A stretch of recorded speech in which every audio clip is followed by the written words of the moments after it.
Hai sahabat saya semuanya, saya Dr. Tirta Wijaya. Di channel ini kita akan bahas berbagai masalah seputar kesehatan dan pada kesempatan kali ini kita akan membahas mengenai penglihatan kabur pada orang dewasa. Penglihatan kabur per se bukanlah penyakit. Ini adalah gejala yang tidak spesifik yang bisa disebabkan oleh berbagai macam hal. Beberapa contoh hal yang bisa menyebabkan penglihatan kabur itu antara lain astenofia, terus mata kering, kelainan refraksi, katarak, glaukoma, terus retinopati diabetik, terus darah tinggi, stroke, atau ada yang disebut TIA ya, transient ischemic attack, terus infeksi mata atau pemakaian lensa kontak, terus kehamilan, terus age-related macular degeneration, sama kelainan di otak atau di persyarafan. Dan itu contoh aja, masih banyak lagi sebenarnya yang lainnya yang nggak kesebut, banyak banget. Sebelum saya ngomong lebih jauh tentang berbagai hal contoh-contoh yang tadi di atas itu, saya akan jelaskan dulu sekilas tentang struktur anatomi dari mata sama fungsinya. Supaya nanti sobat sehat bisa ngikutin waktu saya ngoceh-ngoceh ngejelasin itu pada ngerti. Ya. Ini adalah penampang lintang dari mata. Dan bagian sini adalah bagian depan dari mata yang bisa kita lihat sehari-hari. Nah, terus yang struktur ini disebut selaput pelangi. Karena memang warna-warni seperti pelangi. Bagian ini mengelilingi area yang disebut pupil. Nah, fungsinya si selaput pelangi itu adalah untuk mengatur ukuran dari si pupil ini supaya mengatur banyak sedikitnya cahaya yang masuk ke dalam bola mata. Cara ngaturnya itu dengan melebar dan menyempit. Ini jadi bentuknya kayak seperti shutter kamera ya. Nah, terus kubah yang bening yang ada di atasnya iris, di depannya iris atau selaput pelangi itu disebut kornea. Fungsinya si kornea ini untuk melindungi mata dari benda asing yang di luar, karena ini luar ya depannya. Dan juga berperan dalam proses refraksi yang membelokkan cahaya yang dari luar masuk kena, kan si kornea itu bentuknya cembung. Jadi waktu kena cahaya, cahayanya akan dibelokkan terus masuk ke lensa. Nanti dari lensa itu difokuskan lagi ke retina. Nah, ruang di antara kornea sama selaput pelangi iris itu disebut anterior chamber. Ini isinya aqueous humor. Nah, terus kalau lensa itu adanya di belakangnya si selaput pelangi. Lensa ini normalnya dia bening, jernih, dan fleksibel. Fungsi utama si lensa ini adalah untuk mengepaskan fokus cahaya ke retina. Jadi kalau dari kornea itu kan dia kasaran ya, karena lengkungannya sangat besar. Nah, sedangkan si lensa ini bisa main, dia bisa tebal tipis gitu. Fungsinya untuk mengepaskan si fokusnya ke retina.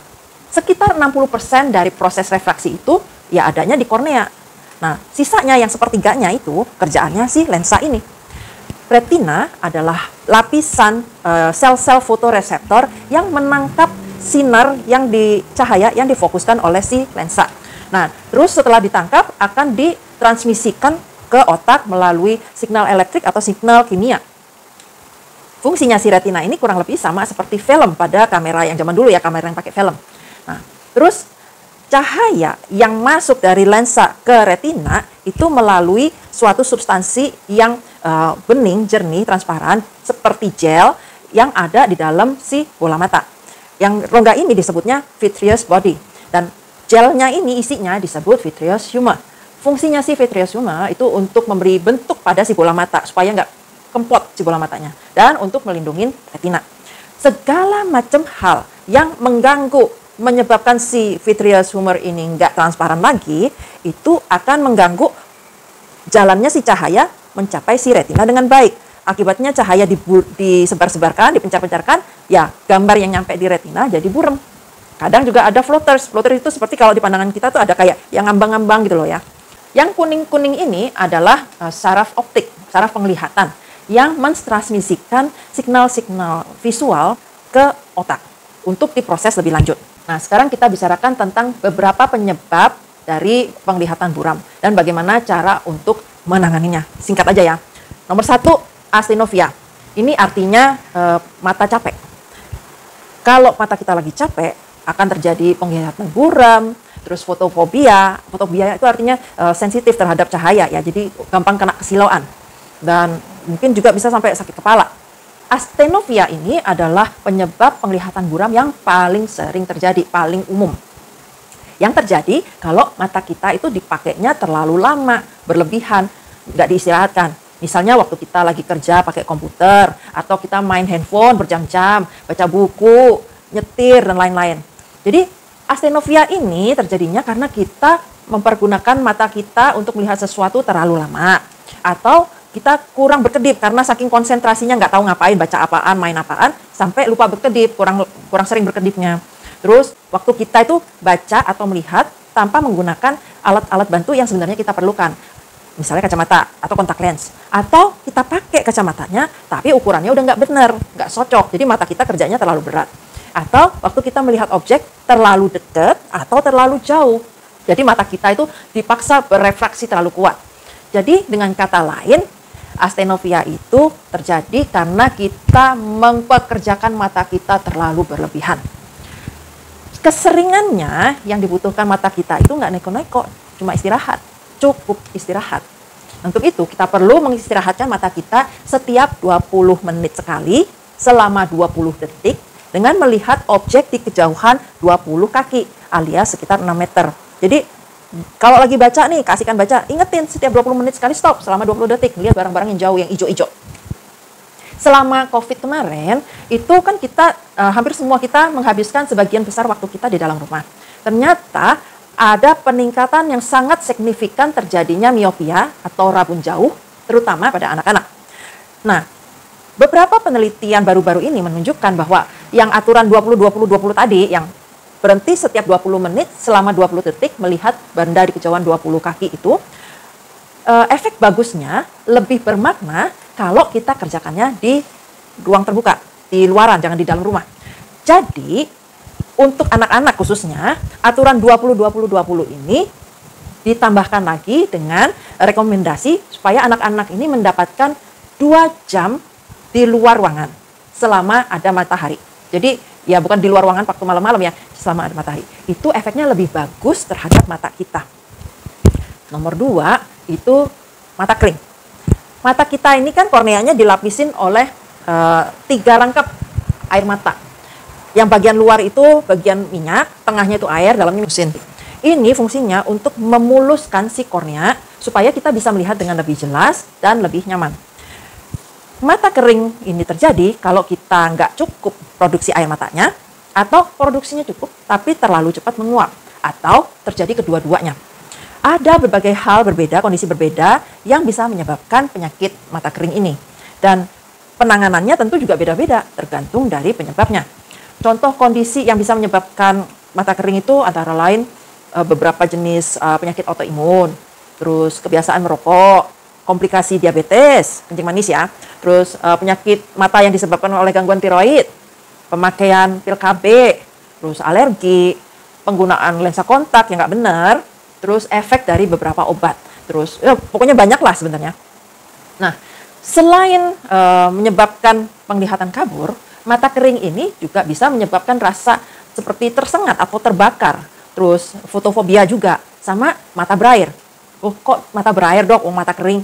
Jadi gini loh, mata kering itu kan bisa terjadi waktu mata kita tidak menghasilkan air mata dengan cukup.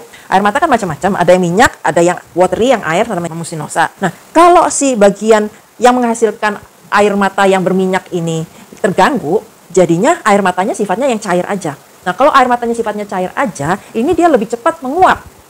Karena nggak ada lapisan yang menghalangi si penguapan itu. Nah, waktu si air mata kita menguap terlalu cepat, mata kita berusaha mengkompensasi si kehilangan air mata itu dengan meningkatkan produksinya.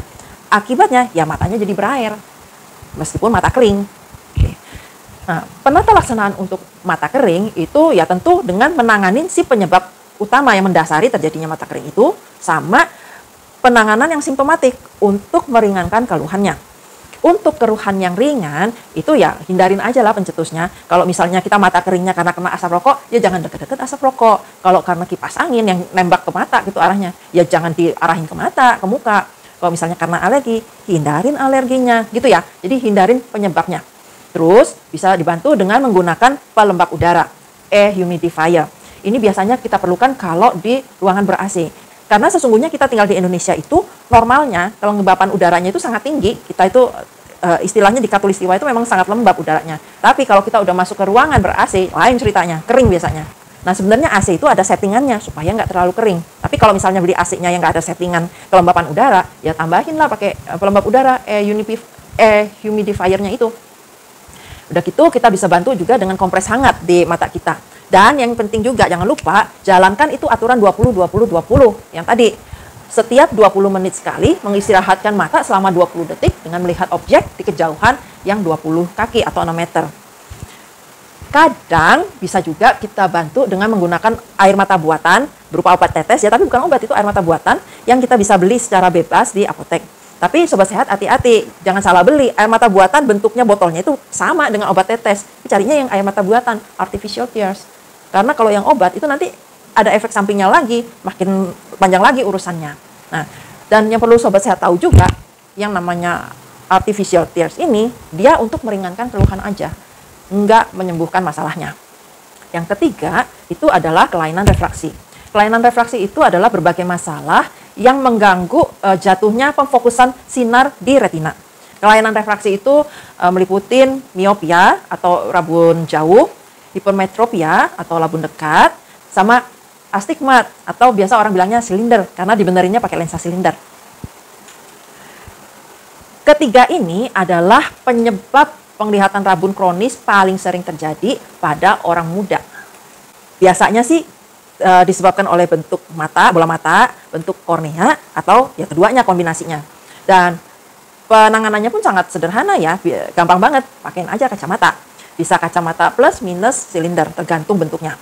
Bisa juga pakai lensa kontak, soft lens. Bisa juga kalau nggak mau pakai kacamata, nggak mau pakai soft lens, nggak mau pakai lensa kontak, ya pakai plastik. Itu pembedahan dengan laser. Untuk mengubah si bentuknya kornea supaya sinarnya itu fokusnya jatuhnya pas di retina. Saya udah pernah bahas tentang rabun jauh, rabun dekat ini di video sebelumnya. Itu judulnya rabun jauh, rabun dekat. Sobat sehat bisa nyimak video ini kalau ingin tahu lebih detail tentang kelainan refraksi ini ya. Nah, terus kelainan refraksi lain yang juga sering terjadi disebut presbiopia alias mata tua. Ini terjadi karena lensa yang di dalam mata kita itu seiring dengan berjalannya waktu dia jadi berkurang fleksibilitasnya. Nah, karena dia kurang fleksibel itu, dia kemampuannya untuk memfokuskan cahaya jadi kurang. Ya akibatnya gambarnya itu yang dihasilkan jadi buram. Biasanya presbiopia ini mulai terjadi sekitar umur 40-an. Orang yang mengalami presbiopia itu biasanya ya, keluhannya itu makin sulit melihat objek-objek yang letaknya dekat. Jadi kalau mau baca itu harus dijauhin, bacanya begini. Kalau biasanya pakai kacamata, kacamatanya suka ditaruh di jidat atau dipelorotin supaya bisa melihat dengan jelas objek yang di dekatnya. Contohnya mau masukin benang tadinya gampang jadi susah, mau baca koran harus begini ya. Penanganan yang paling sering untuk presbiopia itu adalah dengan pakai kacamata baca. Tapi ada juga sih pilihan-pilihan lainnya. Nah, kalau ini akan saya bahas di video tersendiri ya, lebih detailnya. Yang nomor 4 itu adalah katarak, di mana lensanya mengalami pengkeruhan. Akibatnya, gambar yang dihasilkan itu seperti berkabut, berawan gitu ya. Terus kayak suram, terus warnanya jadi kurang cerah. Pokoknya kayak kita semacam melihat sesuatu melalui kaca, tapi kacanya itu kotor gitu. Terus pasien juga banyak yang mengeluhkan dia jadi susah melihat di malam hari. Terus fotofobia juga, terus jadi sering kesiloan.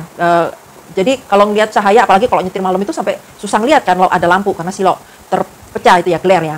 Terus kalau ada sumber cahaya itu sering kelihatan halo. Halo itu lingkaran cahaya di sekeliling objek. Terus ya itu tadi saya bilang warnanya jadi buram, terus jadi agak kekuning-kuningan kayak foto lama gitu ya. Nah, sebagian besar katarak ini terjadinya butuh waktu bertahun-tahun, tapi ada juga yang cepat sih. Hampir semua orang akan mengalaminya pada umur 80 tahun ya.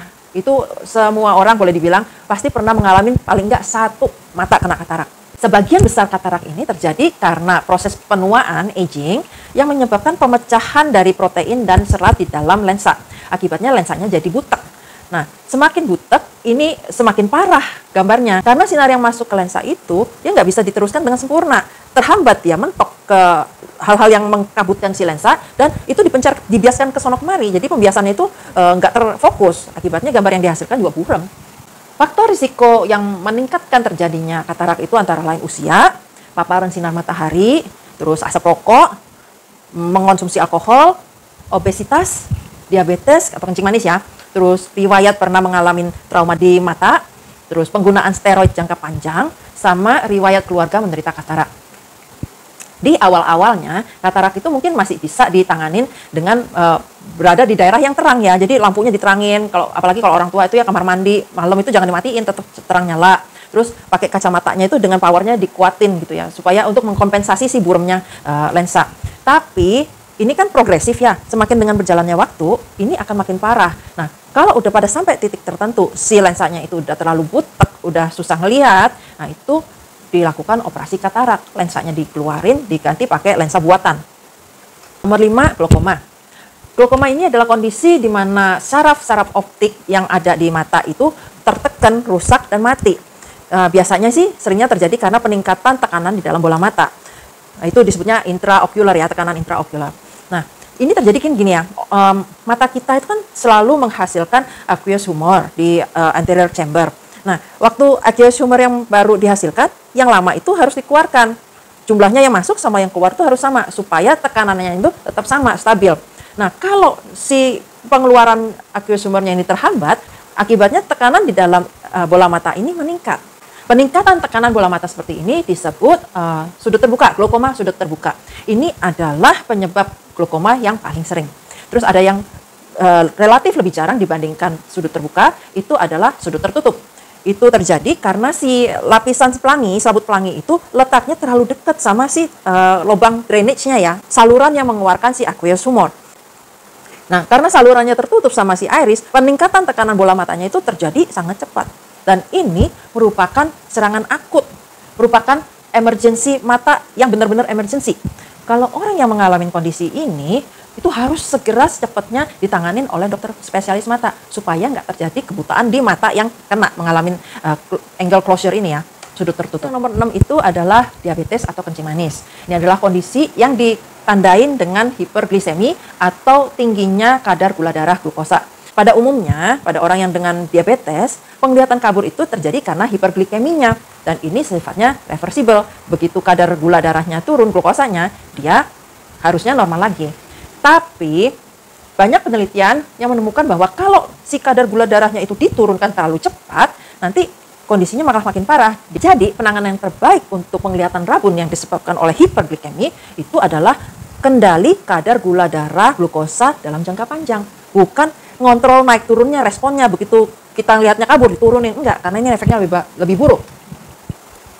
Terus kalau kadar glukosa dalam darahnya itu enggak dikontrol dengan benar, dengan baik, kan hiperglikeminya jadi kronik ya. Nah, ini bisa ngerusak saraf-saraf dan pembuluh darah di seluruh tubuh. Pembuluh darah di dalam mata yang rusak ini menyebabkan kebocoran. Jadi ada darah, ada cairan, atau ya dua-duanya darah sama cairan yang masuk ke retina. Nah, karena si retinanya itu jadinya nggak dapat darah kan, karena kebocoran itu, nanti tubuh kita itu berusaha mengkompensasi dengan membentuk kolateral, pembuluh darah pengganti. Nah, ini bisa terbentuknya itu di dalam retinanya, bisa terbentuk di atasnya retinanya. Ini bisa menyebabkan si retinanya itu copot, nggak nempel lagi di dindingnya mata. Atau bisa juga terjadi darahnya itu yang bocor-bocor itu masuk di dalam vitreous body. Penyakit retina yang disebabkan oleh si diabetes ini disebut retinopati diabeticus. Diabetes ini selain menyebabkan di retinanya juga bisa menyebabkan si lensanya jadi gembung. Karena lensanya gembung, dia susah melaksanakan fungsinya untuk memfokuskan cahaya. Akibatnya gambar yang dihasilkan jadi nggak fokus alias buram. Kalau berbagai kerusakan pembuluh darah dan saraf ini nggak ditanganin secepatnya, ya pada penderita diabetes itu bisa terjadi kebutaan permanen. Itu sebabnya pada orang dengan diabetes itu disarankan, dianjurkan untuk memeriksa kesehatan secara rutin, termasuk juga pemeriksaan mata untuk supaya bisa melakukan deteksi dini. Kalau ada kerusakan-kerusakan apa itu jangan tunggu sampai buta gitu istilahnya kalau di mata ya. Dia kerusakan mulai ada yang pendarahan, langsung tuh dibentikan pendarahannya supaya jangan tunggu parah gitu loh. Selain diabetik retinopati, diabetes ini juga merupakan faktor risiko dari terjadinya katarak sama glaukoma yang tadi saya udah jelasin. Beberapa jenis obat diabetes kencing manis itu ada yang bisa menyebabkan terjadinya hipoglikemi alias kadar gula darahnya, glukosanya itu rendah. Nah, waktu terjadi kondisi ini glukosa rendah itu juga penglihatan buram. Sama aja gimana sih kalau kita lagi lapar gitu kan, keliungan kan, buram juga kan, ya itulah. Jadi macam-macam ya jalannya terjadinya penglihatan buram pada diabetes. Nomor 7 adalah hipertensi atau tekanan darah tinggi. Ini juga sama, menyebabkan mata penglihatan kaburnya itu banyak caranya. Oke, contohnya satu, hipertensi itu bisa menyebabkan terlepasnya plak-plak di dalam pembuluh darah terus nyangkut. Atau karena tekanannya terlalu tinggi, jadi pembuluh darahnya itu pecah. Nah, baik nyangkut atau pecah, itu kan bagian selanjutnya nggak dapat darah kan. Nah, itu disebut stroke. Kalau si sumbatan atau pembuluh darah pecahnya ini terjadinya di area otak yang bertanggung jawab untuk mengolah data-data dari penglihatan gambar, itu si pasien stroke-nya akan mengalami gangguan visual. Gangguan visualnya itu macam-macam. Bisa berupa si otak itu jadi nggak bisa menerima sinyal-sinyal visual dari retina. Bisa juga nggak bisa mengenalin. Dia terima sinyalnya tapi nggak ngerti ini apaan gitu ya. Terus bisa juga letaknya jadi aneh. Bisa juga karena dia nggak bisa melihat karena nggak mampu mengendalikan gerakan bola mata. Bisa ya contohnya itu jadi nistagmus dia atau strabismus jereng gitu ya, atau gerakannya jadi terganggu. Atau bisa juga karena mata kering, karena matanya tidak berkedip, kelopaknya tidak berkedip dengan memadai. Macam-macam lah. Terus ada juga kondisi yang disebut transient ischemic attack atau TIA. Ini tuh seperti stroke juga, tapi biasanya kejadiannya sangat cepat berlalu. Jadi serangan terus dalam beberapa menit atau beberapa jam gitu udah hilang sendiri. Nah, meskipun dia berlalu cepat ya, transient, tapi tetap bahaya. Karena kita nggak tahu ini kenapa terjadinya. Apakah ada yang clot yang nyangkut terus jalan lagi, tapi clotnya ini kan berarti bisa nyangkut di tempat lain gitu kan. Nah, baik stroke maupun TIA itu dua-duanya serius. Harus segera ditanganin oleh dokter spesialis saraf sama kalau di mata ya spesialis mata ya. Hipertensi itu juga bisa menyebabkan retinopati hipertensi. Terus optik neuropati hipertensi. Terus sumbatan di vena atau arteri di retina. Pokoknya macam-macam lah kerusakan yang disebabkan oleh si hipertensi di mata. Terus yang ke-8 itu adalah infeksi, baik di dalam matanya atau di sekeliling matanya. Itu sama-sama bisa menyebabkan penglihatan buram. Terus keluhan lainnya itu selain mata buram ya, bisa juga ada perasaan seperti kok matanya itu ada kayak sesuatu, kayak berpasir gitu ya di dalam mata. Terus ada terasa seperti panas, terbakar, bahkan nyeri, atau fotosensitif. Terus yang sering jadi belekan. Biasanya sih gampang ininya dikenalinya kalau infeksi mata itu matanya jadi merah. Gitu ya. Penyebab tersering dari infeksi mata itu adalah infeksi virus. Dan infeksi virus itu seperti pada umumnya infeksi virus yang lain sifatnya self-limiting. Dia bisa sembuh sendiri tanpa obat. Cuma perlu istirahat, jangan ditular-tularin, jangan menularin, sama ya berikan nutrisi yang baik lah. Tapi nggak semuanya sih infeksi virus. Kalau misalnya disebabkan oleh infeksi bakteri, ya pasiennya perlu dikasih obat. Obatnya antibiotik, tetes mata. Nah ini harus diresepin sama dokter. Infeksi mata apapun yang serius itu harus segera ditangani dengan benar supaya nggak menimbulkan kerusakan yang permanen. Salah satu hal yang cukup sering menyebabkan terjadinya infeksi mata itu adalah pemakaian lensa kontak soft lens yang nggak higienis. Selain nggak higienis, pemakaian lensa kontak yang nggak benar itu juga bisa menyebabkan mata buram. Caranya lain-lain. Misalnya nih, kalau pakai lensa kontaknya terlalu lama, malam mau tidur nggak dilepas, itu bisa bikin mata buram. Terus makainya kelamaan, misalnya lensanya itu untuk 1 bulan, dipakainya untuk 3 bulan. Lensa untuk 1 hari, dipakainya untuk seminggu. Itu nggak bisa juga. Terus nyucinya nggak bersih. Itu jadi bisa menyebabkan mata buram juga, meskipun nggak terjadi infeksi ya. Terus yang nomor 9, itu kehamilan. Jadi kehamilan juga macam-macam caranya menyebabkan mata buram itu, penglihatan buram. Contohnya yang paling sering itu adalah karena terjadi perubahan kadar hormon selama kehamilan. Ada hormon-hormon yang menyebabkan retensi cairan di dalam tubuh, termasuk juga di mata. Akibatnya keseimbangan cairan di mata itu jadi lain, bentuk matanya jadi lain, ya akibatnya buram juga penglihatannya. Nah, buram penglihatan yang seperti ini biasanya akan sembuh sendiri dalam waktu beberapa minggu setelah si ibu hamil melahirkan. Ini nggak terlalu bahaya. Ada hal-hal lain yang lebih bahaya dalam kehamilan yang sama-sama juga bisa menyebabkan penglihatan buram.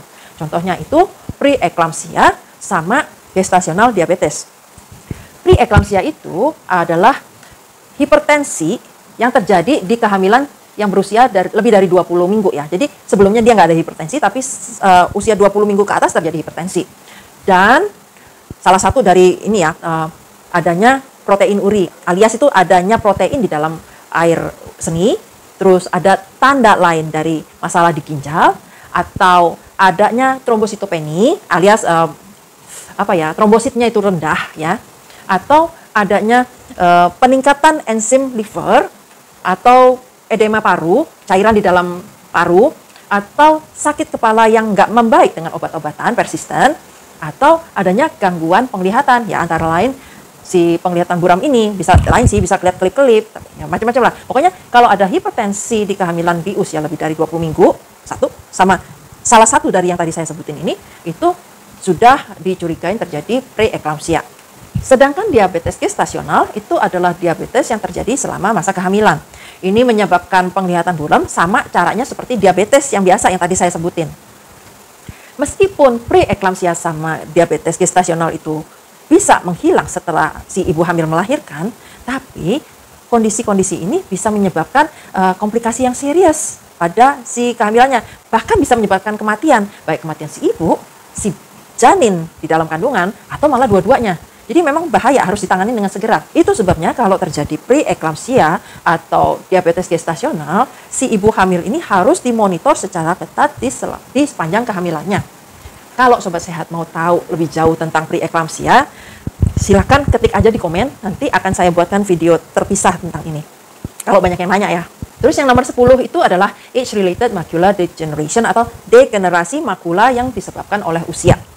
Ini merupakan salah satu penyebab kebutaan paling sering juga ya di negara-negara maju yang biasanya terjadi pada orang berusia 55 tahun ke atas atau lebih. Berbagai bukti yang terkumpul pada saat ini menunjukkan bahwa AMD ini terjadi pada orang yang memiliki kelemahan secara genetik sama mendapatkan gangguan dari lingkungan berupa usia sama asap rokok.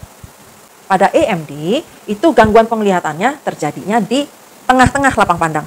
Jadi kalau pada glaukoma kan kaburnya itu di perifer dulu ya, dari samping makin lama makin ke tengah. Nah, sedangkan pada AMD terbalik, dia hilangnya kaburnya itu di tengah dulu, makin lama makin meluas gitu ya. Nah, ini terjadinya kaburnya ini kalau sudah pada tahap akhir.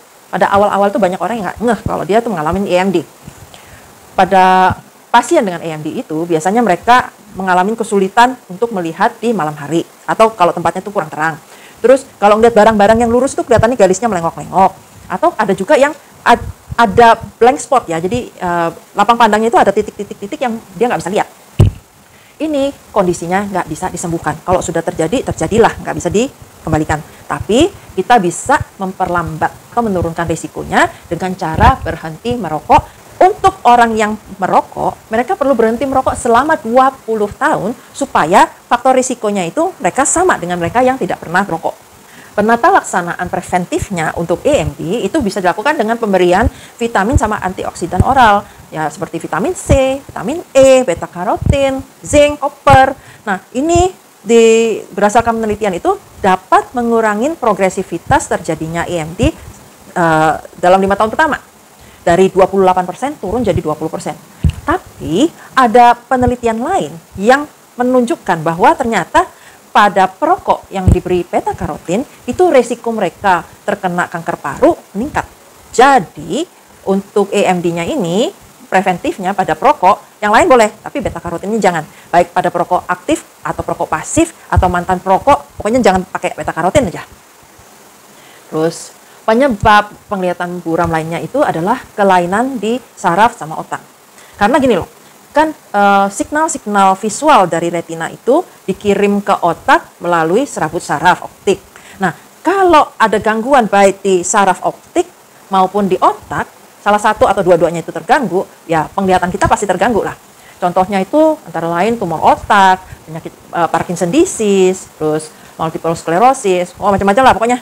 Selain yang tadi saya sebutin, masih banyak lagi penyebab mata buram yang nggak bisa saya sebutin di sini. Karena memang udah banyak banget dah pokoknya penyebabnya. Contohnya yang nggak kesebut tadi itu apa? Stres emosional, rasa cemas, rasa capek, ngantuk. Kalau orang lagi ngantuk itu matanya buram loh, nggak bisa ngeliat bener. Liar dia, dimawat. Terus ada yang mengalami cedera otak, terus karena efek obat-obatan tertentu, cedera kepala. Wow, macam-macam lah. Itu penyebabnya macam-macam, penanganannya lain-lain, tapi sama-sama menyebabkan keluhan mata buram.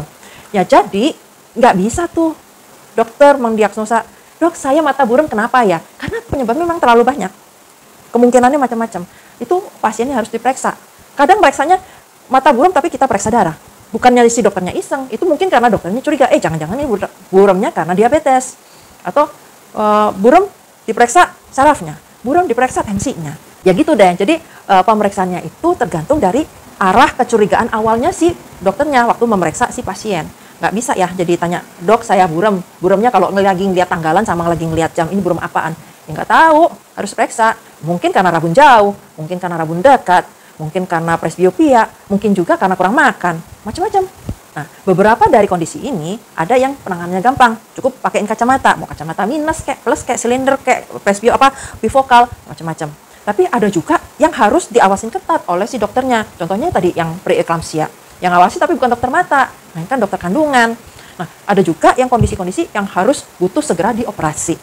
Itu macam-macam jadinya penanganannya, tergantung dari si penyebab mata buramnya juga. Jadi beda penyebabnya, beda penanganannya. Yang saya bisa sarankan saat ini adalah Sobat Sehat untuk melakukan general check up secara rutin. Kalau Sobat Sehat udah berusia 30 tahun atau lebih, lakukanlah pemeriksaan kesehatan secara rutin meskipun Sobat Sehat nggak ada keluhan kesehatan apapun. Pemeriksaannya dilakukan seluruh tubuh, termasuk juga pemeriksaan mata, penglihatan. Biasanya sih dilihat tajam penglihatan sama tekanan bola mata ya. Tekanan bola mata itu kan penting buat deteksi si glaukoma. Jadi dengan dilakukannya medical check up secara rutin bisa dilakukan deteksi dini berbagai masalah kesehatan yang bisa menyebabkan mata penglihatannya buram meskipun belum ada keluhan apapun. Dan bukan cuma penglihatan aja, banyak juga kondisi-kondisi lainnya yang bisa dideteksi secara dini dengan MCU rutin. Dengan catatan setelah terdeteksi dilakukan tindakan ya. Jangan udah terdeteksi udah dicuekin gitu aja ya, sama aja bohong gitu. Jadi MCU itu bukan cuma untuk pas kita ngelamar kerja atau waktu kita mau beli asuransi. Enggak, lakukan secara rutin. Kalau ada faktor risiko, mungkin pemeriksaannya harus lebih sering lagi. Kalau Sobat Sehat merasa ada gangguan di penglihatan, mengalami penglihatan buram, yang apalagi kalau sampai mengganggu kehidupan aktivitas sehari-hari, udah ke dokter mata aja, periksa ini kenapa. Jangan tebak-tebakan, jangan nanyanya ke Google. Karena ya itu seperti saya bilang tadi, perlu pemeriksaan untuk tahu ini apa sih sebenarnya yang menyebabkan buramnya matanya. Ya, dan kalau buramnya itu terjadinya mendadak, udah jangan tanya di sosial media, jangan tanya di AI atau gimana, cepet langsung ke rumah sakit supaya ditanganin. Karena ada beberapa kondisi yang seperti saya bilang tadi, itu bisa berisiko terjadinya kebutaan permanen, bahkan bisa juga mengancam nyawa, misalnya pada preeklamsia gitu ya. Jadi jangan ditunggu-tunggu, lihat-lihat. Kalau yang ini urgent langsung ke rumah sakit. Itu tadi sharing saya hari ini tentang penglihatan buram. Semoga info yang saya sharingkan kali ini bermanfaat dan jadi berkat buat Sobat Sehat semua. Kalau Sobat Sehat suka dengan info-info kesehatan semacam ini, mohon like video saya, subscribe di channel ini, dan aktifkan notification-nya supaya Sobat Sehat bisa menerima pemberitahuan kalau saya upload video baru. Kalau Sobat Sehat ada pertanyaan seputar kesehatan, ketik aja di komen, nanti kita akan bahas di video-video berikutnya. Tapi please jangan konsul. Yang namanya konsultasi itu harus dilakukan secara personal antara pasien dengan dokternya. Ini adalah disclaimer saya. Sampai jumpa di video-video berikutnya. Salam sehat selalu.